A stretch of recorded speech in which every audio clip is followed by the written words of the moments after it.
folks, welcome back to the channel. This week's music is going to be a song that I actually wrote back in the early 90s. I've had this tune laying around forever. I've never done anything with it. But I really like jazz standards and that type of music. And so this was my take on a jazz standard style. And it's a song that I wrote called Thinking of You. It's late at night and I'm still wide awake.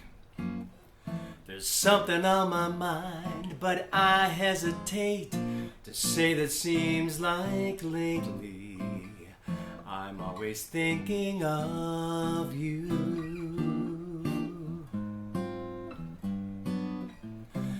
I close my eyes and my mind it runs free. Before you know it, I see you kissing me.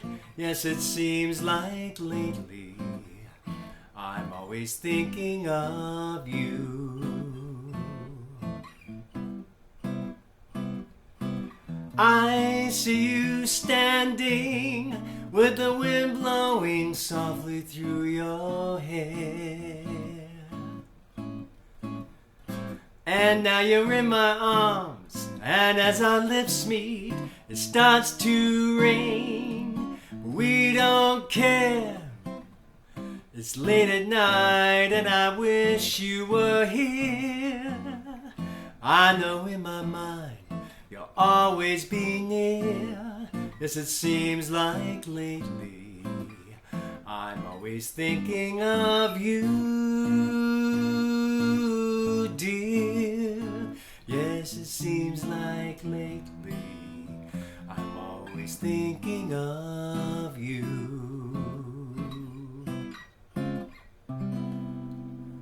Yeah, song called Thinking of You. I just wrote that one night. I was just messing around and came up with that chord pattern, and I've always liked that tune. So anyway, that's the music for this week. So this week, I'm going to talk about being a musician. In fact, I'm going to say this is episode 1 in my series on things that I've learned about being a musician. I started playing music in school, like many people. I started probably in 1974-ish, kind of dating myself. I started as in high school, in junior high. I was a trumpet player for many, many years. I actually went on and after school and played with show bands and things like that. But I was a trumpet player, and I had also picked up guitar. And then in high school, the local jazz band, or the jazz band in my high school, needed a bass player. And I had never played bass, but I thought, what the heck? And so I went ahead and switched over and started playing bass. And I love being a bass player. I really do. There's just something that's so much fun about being a bass player and locking in with a good drummer and having just a really nice tight rhythm section and things, and I still play guitar, obviously, but bass is my first love as far as music goes. So when I started, I read some, I was learning notation in school, but it was back in the day of putting the record on to whatever you wanted to learn, and you dropped the needle and you played 4 or 8 bars of the music trying to recognize the bass part in it, and then you'd stop the record and then you'd try to work it out on your bass guitar, and then you'd drop the needle again and work out those 4 bars or 8 bars, and you listen, and then you try to transfer that to your bass. And that's how I learned to play. I learned to play by ear, and which was really good for me in a lot of ways. And I still use it tremendously. But I also realized very young that it was really important to learn how to read. And so I started teaching myself and getting books and things and teaching myself how to read bass clef and chord charts. And then as I got better, I actually started teaching kids and things locally and teaching them basically what I was learning myself. All of those things together have really played a huge part in where my musical travels have taken me.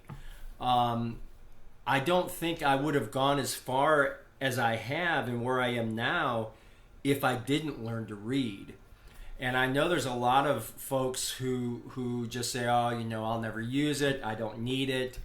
Well, the thing is, you never know where your musical journey is going to take you. Yeah, you may be happy being the player that meets up with their friends once a week or once a month, and everybody sits in the garage and just plays stuff that you learned off the radio together, and that's great. That's a blast, and that's a lot of fun. It just kind of depends on where you want to go with it. Myself, I started right in high school and right out of high school playing with various rock bands and pop bands and funk bands. I grew up listening. I'm originally from New York, and I grew up listening to all the Motown stuff. I listened to Aretha Franklin, James Brown, and Earth, Wind and Fire, and then West Coast Tower Power and things like that. And those were my favorite groups. And when I moved to Texas and started playing here, a lot of the bands that I would get calls for were doing Beatles and Rolling Stones, and I didn't really know any of it. And so I had to learn a lot of things pretty fast in order to continue working here. And happily, that has changed some over the years, where there's a lot more R&B and Motown style bands and things like that here. But I don't ever limit myself as far as the type of music that I'm willing to try or play. And because I don't do that, it has opened up a tremendous amount of doors for me, that places where I never thought I'd imagine I'd be. Like I said, when I came out of high school, I was playing with rock bands and pop bands like everybody was. And eventually through my travels, ended up in Texas, ended up with some house gigs, and luckily playing with some show bands that were really popular and that did quite well. And then through those contacts and things making here in Texas, we ended up getting with a show band that was a bunch of singers that were doing cabaret style shows, 50s and 60s shows, and this is back in the early 80s. They were doing that show to tracks, and then we had a band that was playing in a local area here that was very popular, and we played 4 or 5 nights a week. So we ended up combining with these singers and doing what we called a hot wax show. And we would do that 3 nights a week, usually 2 shows a night, and it was a choreographed, almost like a theatrical production. Well, the gentleman who ran the singers end of that show ended up becoming an artistic director for a local pro theater here. So when he went there and started doing musicals, the only musicians he really knew much of at that time was us. And I had done a little theater in college and in high school, but he asked us to come in and play some of the shows. Well, those are reading gigs. And so we accepted, and again, now a new door is open, and a new outlet for our creativity is open. And then it was where we were doing probably 8 musicals a year over there. And so you keep doing that, and your reading keeps getting better, and your rhythms keep getting better, and you learn how to play in an environment where dynamics are extremely important, where watching and listening for cues is really important. And then that will lead sometimes to the that theater and a few other theaters that I've become involved with will, in between their main stage shows, maybe have a weekend that's open or 2 weekends that are open, and they would come to me and say, hey, we'd like to put something in the theater for those dark weekends so we can still make some income. Would you be willing to put together a cabaret style show? So then I got involved with writing cabaret shows or tribute shows, basically, and would again hire my local friends that I trusted and knew were really wonderful players, and local singers, and then we started doing these cabaret shows. And so again, now a different musical outlet. And then for me personally, it was picking songs, writing some charts, deciding first of all what type of show, discussing that with management of whatever theater I'm working for at the time, and working on, okay, we're going to have 2 45-minute sets with a 15-minute break. So let's say that 15-minute set, you're going to have some dialogue in there because you want to have some dialogue about whatever artist you're doing a tribute to or whatever. And so now I've got to work on those types of things, do some history on the artist that I'm doing a tribute to. I'll read books, I'll watch documentaries, whatever, and then listen to their history of songs and try to choose the ones that I think best fit not only what we're trying to tribute, but the artists that I have and the performers, I mean. And so again, brand new outlet. Now something even more different that music's led me into. And then from those types of things, people hear about that. From that, I expanded out into getting to music direct some things here and there, to directing some shows, which is always a lot of fun. And then you start writing. During the pandemic, we all did a lot of home recording. And so because of all the cabaret shows and things that I do, I'm always doing tracks to give to the musicians to learn from and things. So I learned Logic. And so I use Logic Pro. I'm a big Apple guy, and I use Logic Pro and things, so I had to learn that. So it's amazing, by not limiting myself to just one thing or saying, I only do this or I only do that, I'm not doing anything else. I've had so many doors open for me because I don't limit myself. Doing musical theater. I play in funk bands and jazz bands, swing. I play in pop groups. I play in 50s and 60s groups. I play in country bands. Almost anything that calls, within reason, I'll give a shot. And but in the musical theater, it's everything from legit hardcore old school musical theater to rock and roll, to Tommy and things like that, and Rocky Horror, and then it's it's pop shows and just all sorts of different stuff, country, and I've played upright and swing shows and country style shows, and then I expand out because I do play guitar some. I've had shows where I've played acoustic guitar, electric guitar, ukulele. I taught myself to play ukulele. I've played third keys. I do play a little bit of keyboard, and then bass in shows, and basically, and then 6-string banjo, and basically go between all of these different instruments for these shows. But I try to be versatile. If I'm versatile, I'll work.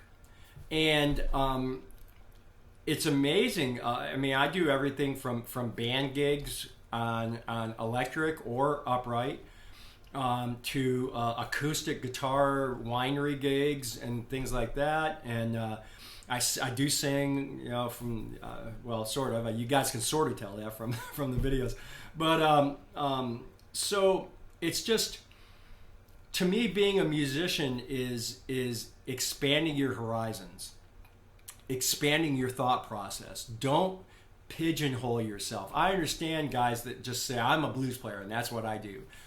That's great, but your blues style will become even broader the more styles you expose yourself to, and the more styles that you can draw from and things to bring all of those ideas in.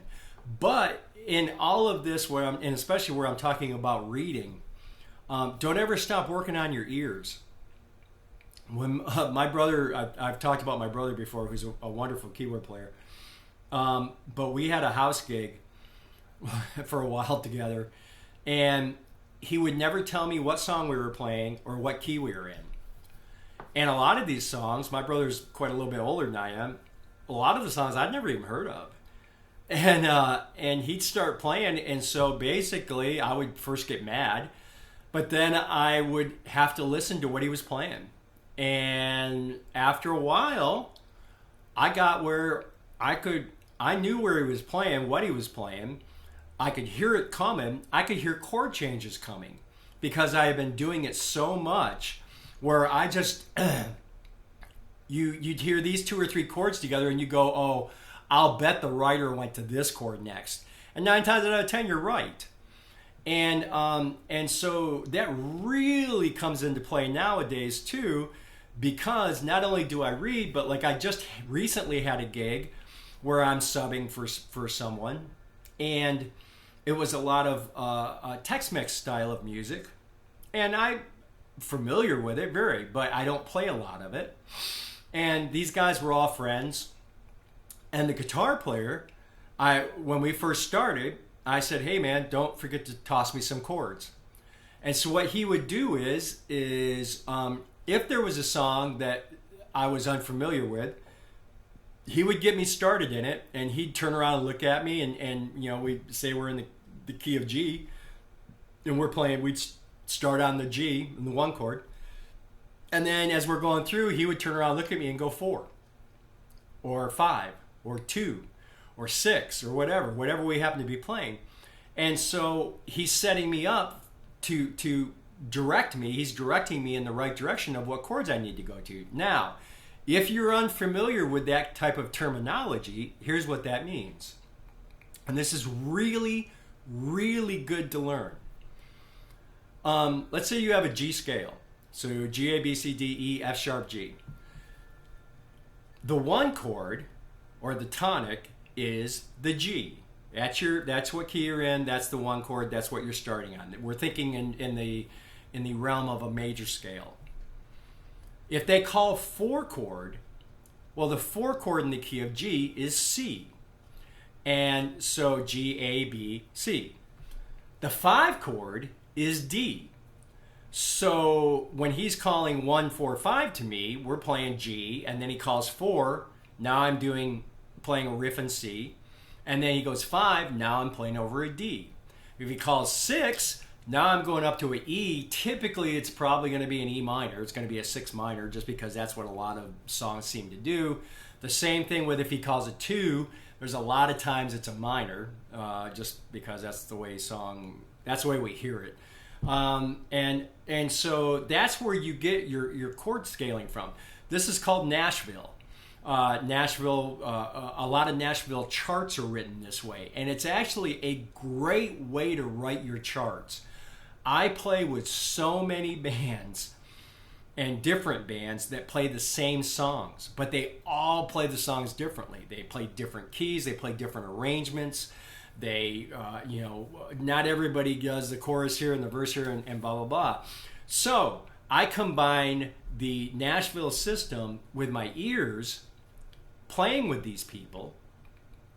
So when I write out charts for a gig, I'll write out charts using Nashville number system.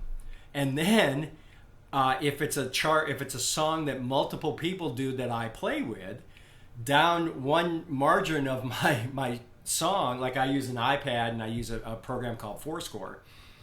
Down one side of that chart will be this band plays it in C, this band does it in D, this band plays it in F, and so forth.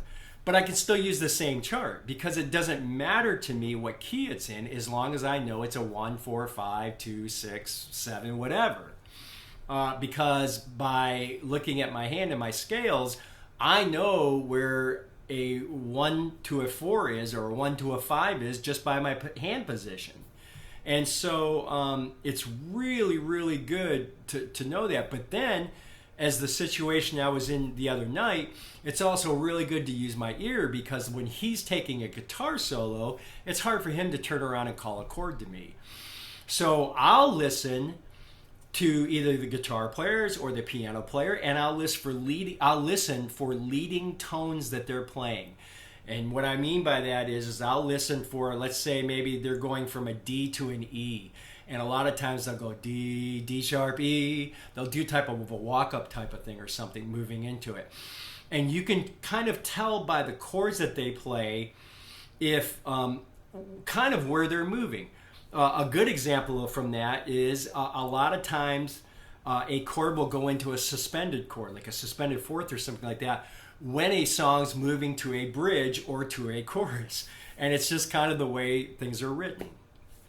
And so it's really all about, expanding your ears, and it's all about listening. When I was a young player, I had a tendency to overplay a lot. I would play the lick that I know on every song, and I would play it every couple bars. And I had a very good friend and a wonderful drummer tell me one time, he said, it's not what you play, it's what you don't play. And he was so right. The songs groove so much deeper, and the pocket can become so huge with you and the drummer if you just lay back a little and just leave space for other people to play also. You don't need to fill every single hole. Give some room, and you can be just as funky playing a quarter, eighth quarter type of thing, as opposed to playing literally like Rocco Prestia every song, where some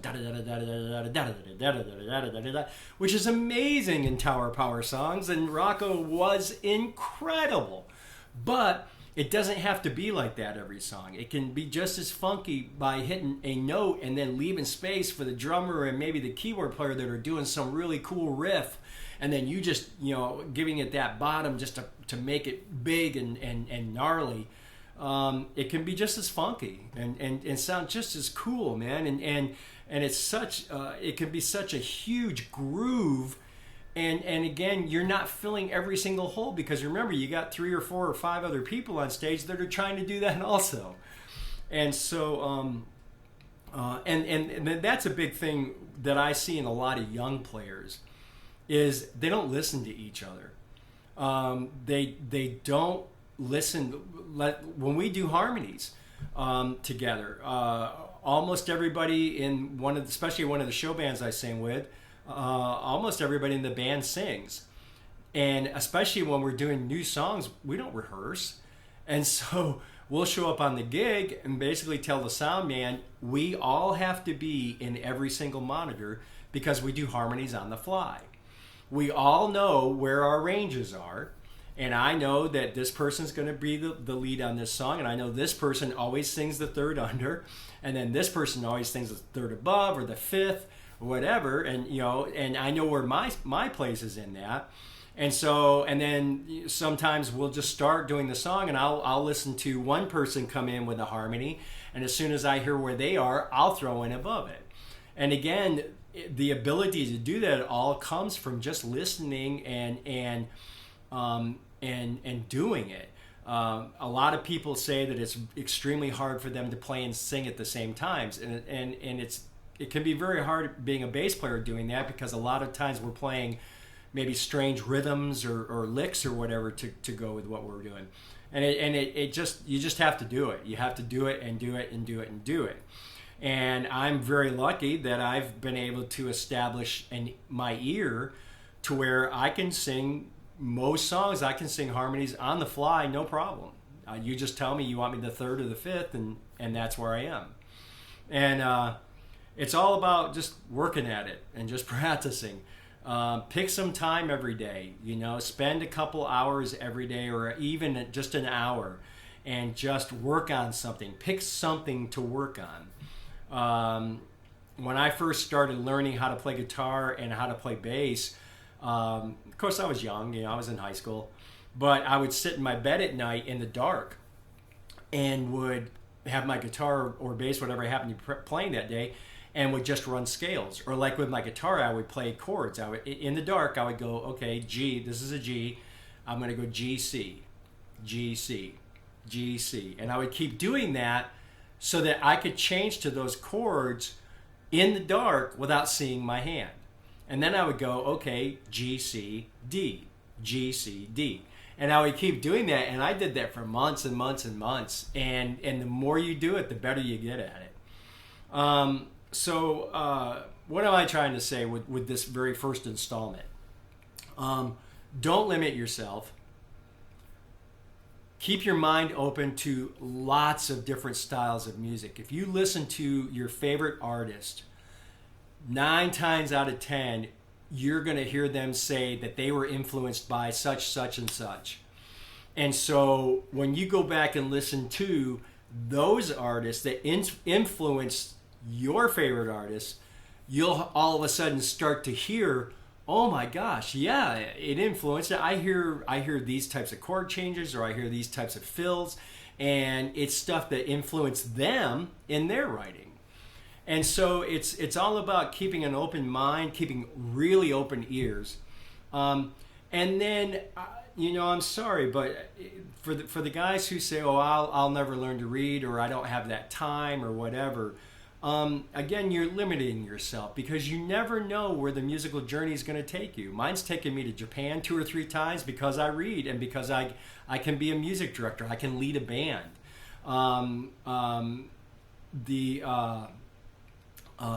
It's taken me to the White House twice. And I've traveled all over the country. I've recorded. I've played with major artists and not so major artists, and I've also played the local dives. But by not limiting myself, I've had an amazing career. And in the upcoming video, I want to talk about what is success. But it's really wonderful where music can take you, and the people that you meet. If you have really good practice habits, my wife is telling me all the time that I prepare for a gig like nobody she's ever heard of, and I do. I hate showing up to a gig and not have prepared as much as I can. If I'm playing with an original artist, I want to know what songs we're doing, because I'm going to go to YouTube and I'm going to listen to your songs. And if you don't have charts, I'm charting them out so that I'm ready to be able to play these things to the best of my ability. I want to show up and do as good a job on your material as I possibly can. And the only way I can do that is by preparing. I show up early. I show up at least an hour early, if not an hour and a half early, to gigs, because again, how many times have you showed up on a gig and something hasn't worked? Or you've forgotten something, and then at the last minute I have to call my honey and go, honey, can you please bring me blah, blah, blah? I don't like to do that, and she doesn't like it when I do that. And so it's all about, doing everything you can to show up and be as professional as possible. I try to have, and I've been told this many times, that I have a very good attitude when it comes to playing. I show up, I try to be a team player. If somebody asks me my opinion, I'll tell you.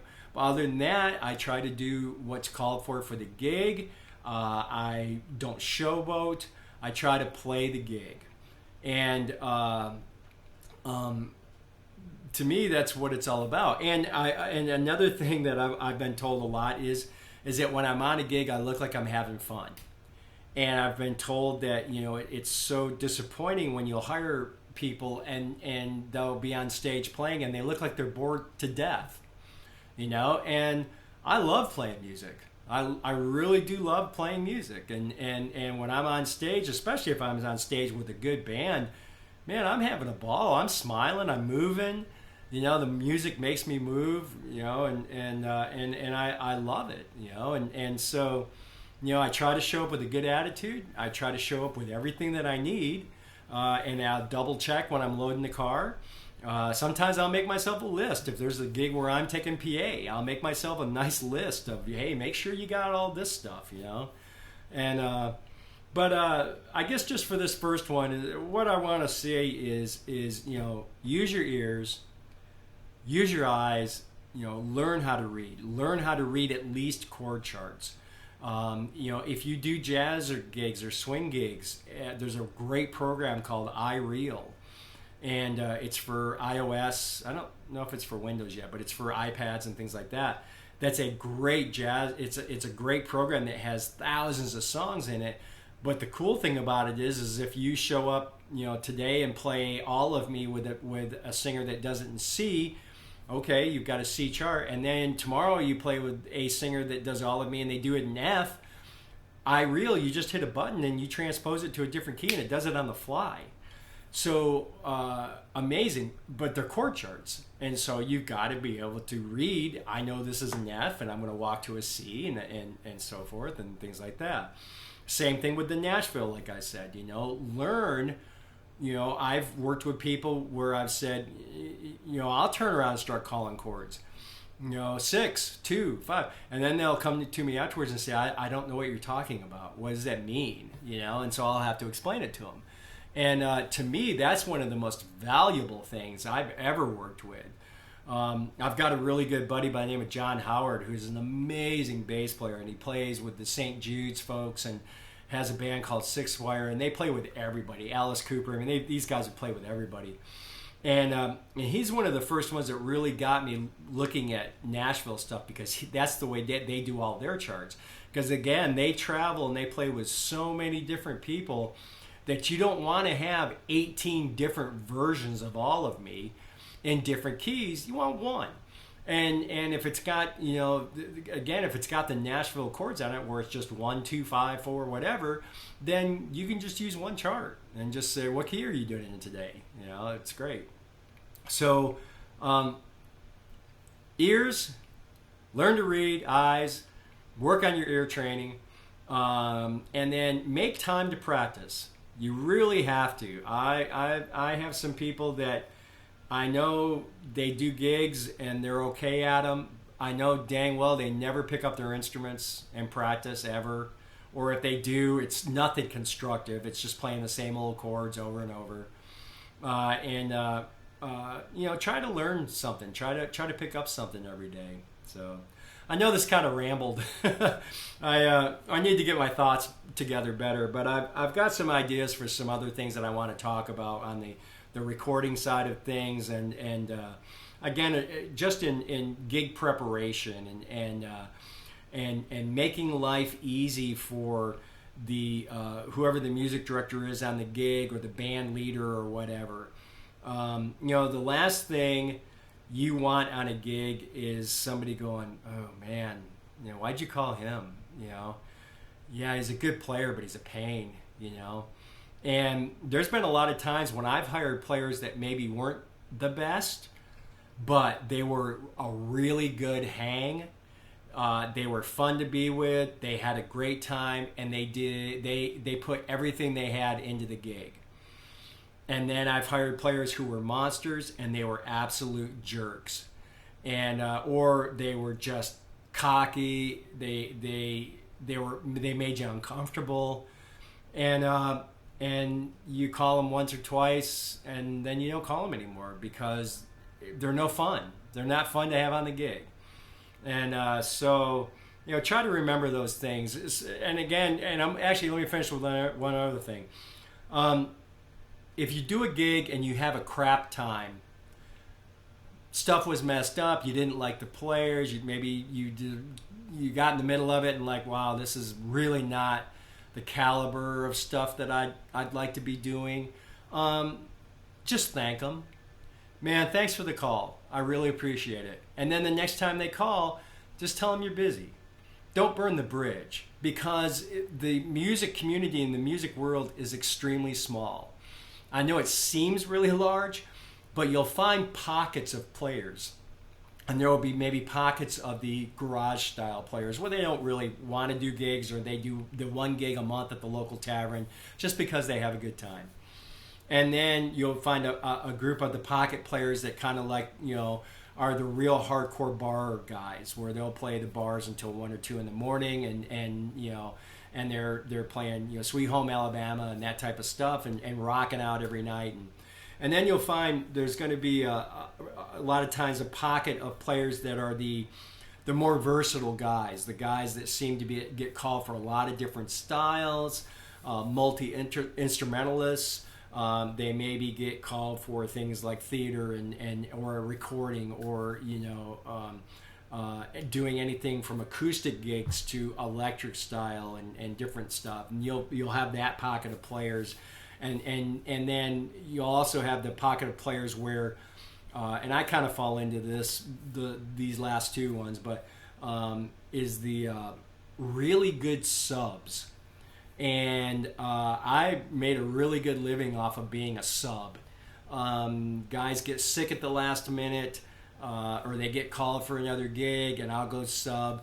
Again, because I read, and because I have really good ears, and because I play guitar and I can watch the guitar player's hands, there's a lot of gigs I can walk into and I can cover pretty well just with those three things. Being able to read well, I listen really closely, and I watch the guitar player's hands. I watch the guys constantly. I'll watch the drummer. The drummer knows the arrangement of the song. If it's a good drummer, they can set you up, give you a fill, maybe going into a chorus, so you know this is a bigger section. They'll bring it back down in the verses, so you know this is a lighter section. They'll do some type of thing at the end where it lets you know that they're setting up the end of the song. And so by listening and by reading, chord charts and things like that, and then by watching, I've gotten more gigs just because of that. As many as that is anything. And then you get a reputation, that people will say, oh yeah, man, you're looking for a last minute sub, call this guy because, man, he was great. He didn't know the songs, but he followed really well. And he had a great attitude, and he laughed and he smiled, and he didn't get drunk and he didn't get messed up. I don't drink, I don't smoke. I quit drinking back in the 80s, and I'm so glad I did. I thought I sounded really good, and I know I didn't. And so I'm really glad I did. And so I don't drink on the gigs, and I just try to do the best job I can, And one of the biggest reasons I got into this in the first place was because it's fun, and it's supposed to be fun. Playing music is supposed to be fun. I've played with many a player who does not have fun at all when they play music, and I do not understand that. Why are you doing this if you're not having a good time? So anyway, I hope this made sense. It's a lot of rambling, I know. I'm very sorry. But it's something I'm very passionate about. I love music. I really do. And I've been so blessed to... I'm part of a core of musicians who are really talented. And we all played in various versions together and in different groups and styles and all sorts of things.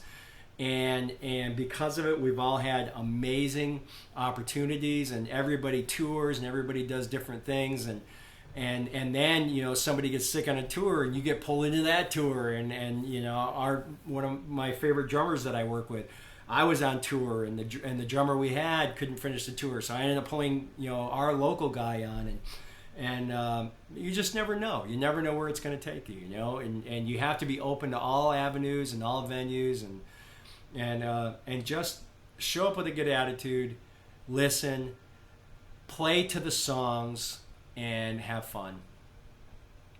Until next week, thank you very much for listening to my ramblings and listening to my songs and listening to my car stories. I hope you guys are enjoying the channel. If you are, hit subscribe, hit like. I would really, really love to build this channel up to something that I could be proud. I mean, I'm proud of it anyway, but it's just fun, and I'd love to build it up to something. So pass it on, tell friends about it if you find it interesting at all. I hope over the last 50 years I've learned enough stuff to be able to pass on something that's worth more than a crap, to someone. But anyway, thanks again for joining me and for watching the video. And we'll catch you next week. Thanks. Hey guys, so in the world of you never know what to expect as a musician, I am playing at a club tonight that is a very nice place. And there's a, right next door to it is a theater, a movie theater. And the entrance to the movie theater is actually blocked. And so the only way for patrons to get into the movie theater is they actually have ropes up and they are parading people in and out all night long in front of the stage in the club. Kids, everybody. It's absolutely hysterical. It will be interesting to see how this goes tonight, but just an update to my previous video, you never know what to expect. Hey guys, so I actually think my one of my new series here on the channel is going to be real life experiences as a musician. So I did a little short update at the beginning of the evening there, and basically told you about the club I was playing at tonight was attached to a theater, and that because of construction they were having to route everyone literally through the club we were playing at in front of the stage and into the theater.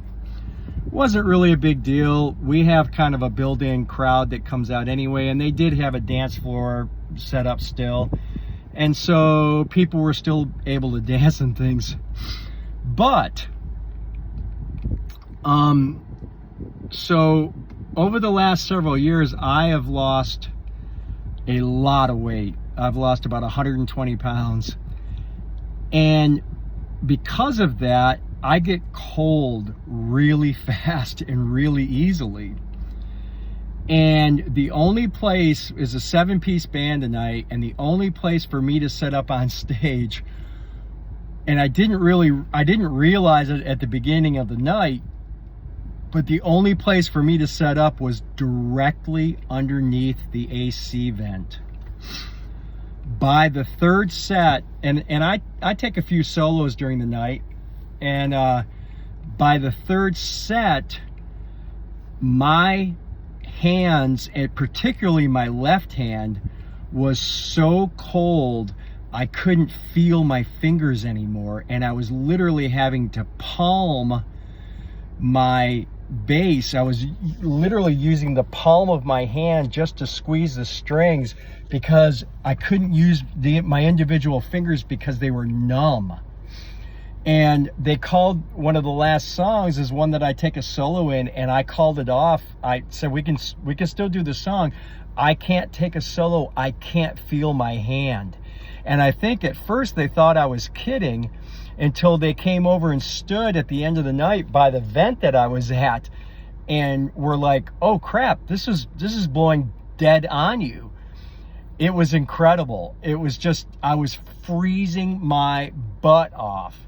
So yeah, real world musician stuff. But anyway, we ended up having a great gig, made good money and all that stuff, but it was painful. It actually hurt. I mean, it was enough to where it made my hands hurt. So anyway, real world stuff. Now I'm going home and get a little bit of sleep before my church gig tomorrow, and then I have a country gig right after my church gig. I'll do real world updates on those too. Have a good night. We'll talk to you later. Hey guys, welcome to the continuing saga of a weekend in the life of a musician. So, I probably got into bed last night after that late freezing gig. I got into bed about 1, I guess. It is currently 8:45 on the next morning, and I am usually at this time I'm getting ready to go work out with a friend of mine. One of the days that we work out is on Sunday mornings. But on occasion I get the opportunity to sub at a church, and that's the case this morning. I'm driving to church, and the church I'm going to play at is actually a very, very cool church. They do great music. I know most of the people there as far as the band and things, and the singers. And a lot of times they'll do music that's very reminiscent of, pop tunes or Earth, Wind and Fire style tunes. It's usually really good stuff, which again, it is again this morning.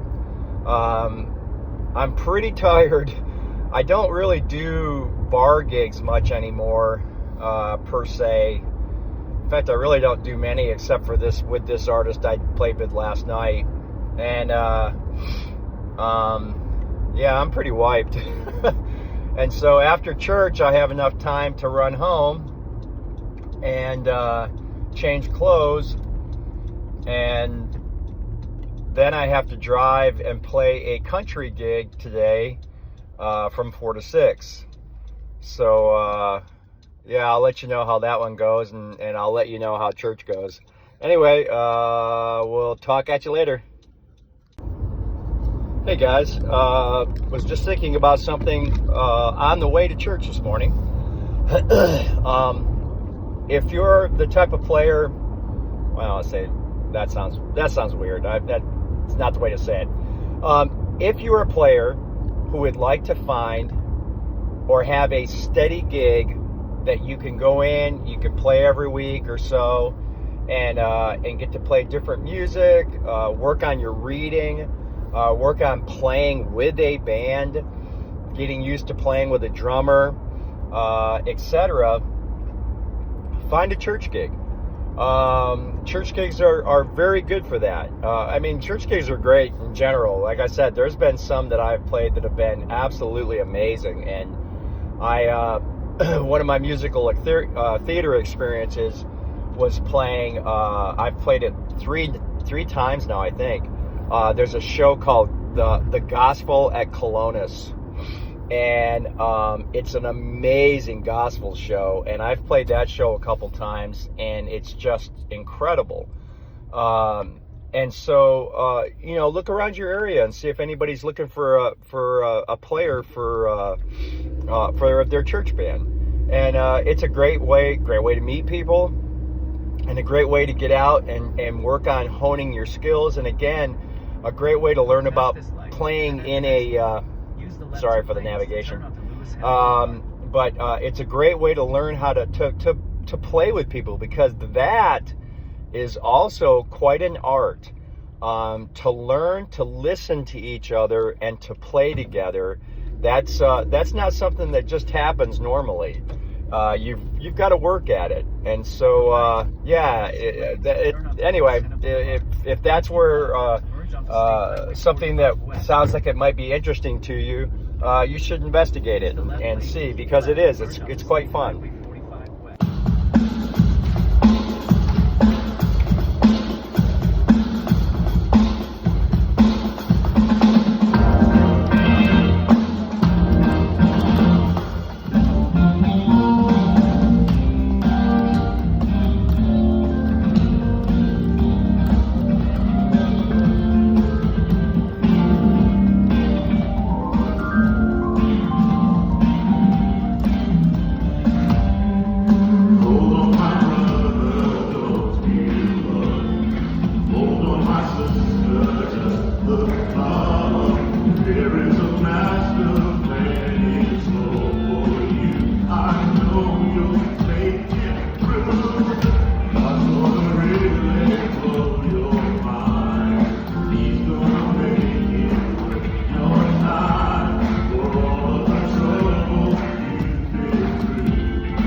Hey folks, hopefully you can hear me over the AC. It's already, let's see, it's, what time is it here? 12:45 here, and it's already 101 degrees. Anyway, that was church service. Great band, all friends. And then the lead singer I've known for 35 years. I've done tons and tons of shows with him. Amazing, absolutely amazing singer. But that was to kind of give you an idea of where things start at rehearsal. Luckily, we all read, so we pretty much walk in and just read the charts. As you can see by the video, we had a chance to work on stuff for about 45 minutes before service. But anyway, so I just wanted you to see how things can progress and change from the rehearsals to the live performance. And it's all about following the chart, but also it's about listening and about watching and just making sure you know where everybody is. You'll also notice that I was using in-ear monitors to hear.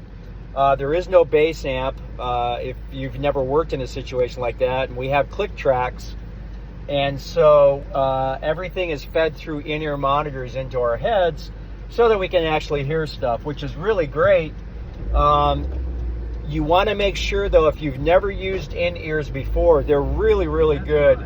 They give you a ton of flexibility with being able to control your own volume. Depending on the system, a lot of times you can also control the treble, bass, etc., the pans, all of that type of stuff for yourself also, which is really nice to have that control as a performer. But make sure your in-ear monitors, your actual headphones that you're using, make sure that you get the right tips on the ends of them that go in your ears so that you get a really good seal. If you don't get a good seal, you're not going to hear things very clearly, especially as a bass player.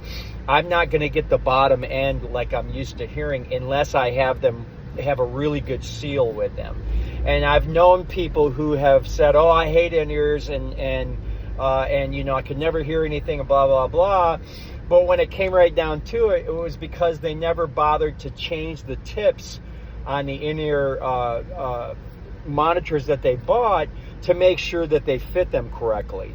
So that's something that you really want to consider when you do in-ears is you can buy the replacement tip kits on Amazon for nothing. I mean, you can get a package of about 30 tips for $5 or $10, something like that. Well worth the investment. And then just do a lot of investigation into which in-ear monitors you want. I've had 2 sets now of special custom built in-ear monitors. They cost me about $600 a pair. I've had 2 sets of them over the years. They were like, multiple drivers. One of them was like 8 drivers or whatever. I hated them. Never could hear well with them. They never fit right. They were custom molds, the whole bit. The set that I use, I actually have 2 sets of them now, is a set of Shure SE215s.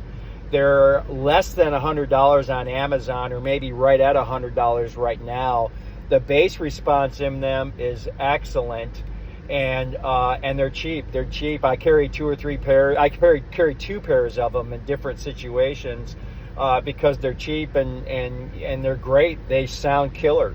I absolutely love them. So that's just a little hint on in-ear monitor systems. Anyway, now I'm going home and change clothes, and then I've got to head to a country gig that I will also record, so that you can see the differences in all the styles that I'm actually playing in 1 or 2 days. We'll talk to you soon. Hey campers, so continuing. I made it home after church and had a chance to get my clothes changed, wash my face, wake up a little bit, and had a sandwich, and now I've got just stopped and got coffee, and now I'm doing about a 30-mile drive to a country gig that I have that I'll be playing from 4 to 6 today, and probably put me home around 7 tonight. Yeah, so I will video a little bit from the country gig. This gig, let's see, the gig I played last night, the gig I played the night before, which I'll share some with you. There was 5 of us on that gig, but no drums. It was a small restaurant gig. Then the gig last night, there was 7 of us with drums, a bunch of vocals, etc. And I'll share a little bit of that band. And then, of course, church this morning, there's only 3 in the band. Actually 4 in the band, 4 in the band. And then a lead singer, who again is amazing. And then today, there is, I gotta think about it now. Let's see, 1, 2, 3, 4, 5, 6. There's 7 in this band today, which is a country group of a bunch of guys that I'm friends with, and very nice guys. There's one guy in the band that's actually got professional experience, but other than that, most of the guys don't. But I help them out when their bass players are out of town or something like that. So, ooh, this is not good. That's not good at all. This is not going to be good. So we'll see. I'll do some videoing from there and let you know how it's going.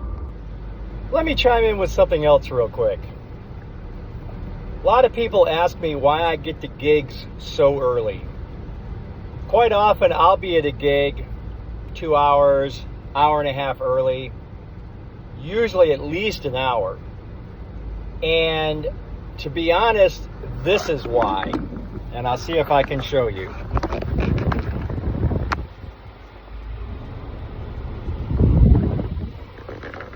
Welcome to Central Texas traffic. Absolutely ridiculous. It's a Sunday afternoon at 3, and it's an absolute mess. And as it stands right now, I'm barely gonna make sound check, maybe. I've already texted the people, and I would have, again, I usually leave way early, and I should have taken the toll road. I should have. I didn't. I thought about it. And I thought, it'll be fine. And yeah, I was a complete idiot. But, so I've already texted the band leader and said, hey, it could be close. And right now I'm off the highway. I'm trying to go up the frontage road for a ways to get by the mess that's on our main road here, our highway. And that's not going that good either. But that's a big reason why I leave so early. That, and you never know if something's going to break. You never know if something's not going to work. You never know if you're going to forget something. There's been many a time when I've luckily been local, had to call my wife and say, hey, baby, would you please grab this and bring it to me because I messed up. And that's happened on occasion. I hate to admit it, but anyway, that's another thing also. I know a lot of musicians that will literally show up at the very last minute to things. and this is a reason why I don't, so I don't run into trouble. Hi guys, so I made it with about 15 minutes to spare, so time for sound check.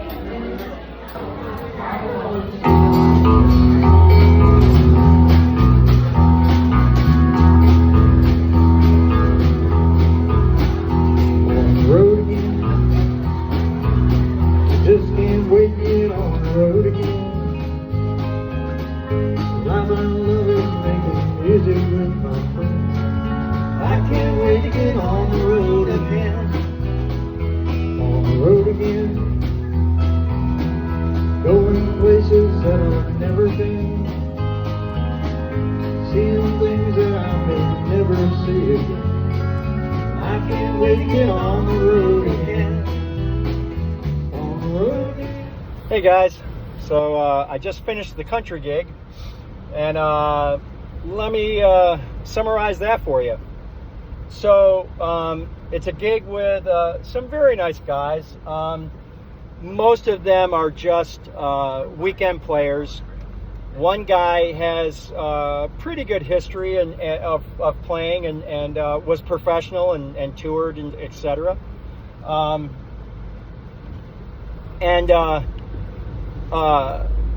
They do contemporary and standard country. But the thing with them and where I need to be on my toes with them, even though I've played most of the songs before, just like everyone, not everybody does the same arrangements. And so, and with these guys, they have trouble remembering the arrangements that they did. So it's really, and then there are times too when they're just not very comfortable counting songs in. And I don't play with them that often, I just kind of sub. But so sometimes when they count a song and it's not the exact tempo, they'll start playing at a different tempo and things. So in situations like this, it's really all about listening and watching. Now, most of the tunes, I have a pretty good idea of what the tempo should be, or pretty close. And of course, everybody likes to vary stuff and things and make it their own. I of course, you know. But literally, it really, with me playing with guys like this, is just being aware, liking, you know, listening to what they're doing. Trying to make sure that I pay attention, that if they put a break in, or there's a lot of times when, because again, they're not necessarily the best players, you know, that they don't maybe do key changes sometimes, or they don't necessarily play the right changes, or maybe even the right form.